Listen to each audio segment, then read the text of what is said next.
ጋዝ በንጉሱ ዘመን፣ በደርግ ዘመን፣ በኢህአደግ ዘመን ሙከራዎች ነበሩ።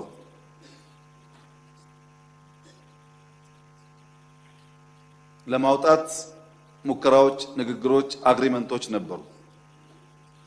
ከለውጥ በኋላም የፕራይቬት ሴክተር ፋብሪካ ለመትከል መጥተው ተፈራርመው ስራ መጀመራቸው ይታወሳል። ኢትዮጵያ ውስጥ በጋዝና አካባቢ ላይ ያሉ የፕራይቬት ሴክተር እስከ ቅርብ ጊዜ ድረስ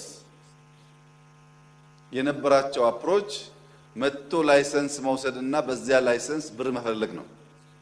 ላይሰንሱን ይጁታል፣ ብር የላቸውም። በዚያ ላይሰንስ ብር ይፈልጋሉ።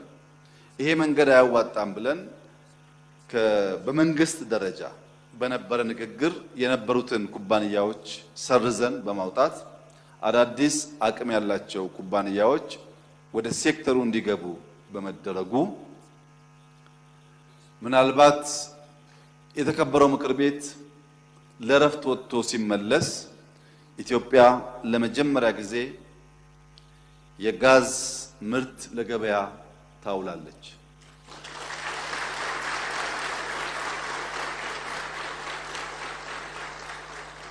ለምን አልተነገረም እስካሁን ሳንሰማ ቆየን ለሚለው እኛ መንግስት ነን፣ ሰርቶ አዳሪ ነን እንጂ አውርቶ አዳሪ አይደለም።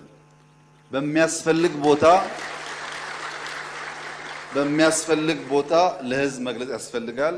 ብዙ ባንዳዎች ባሉበት ቦታ ደግሞ ደብቆ መጨረስ ያስፈልጋል እና ባንዳዎች እንዳያበላሹት ደብቀን የሰራነው የጋዝ ፕላንት ተጠናቋል።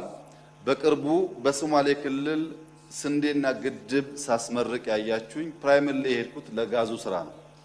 ለምን ሄደ እንዳትሉ ነው፣ ስንዴ ሳይነበረው ማለት ነው።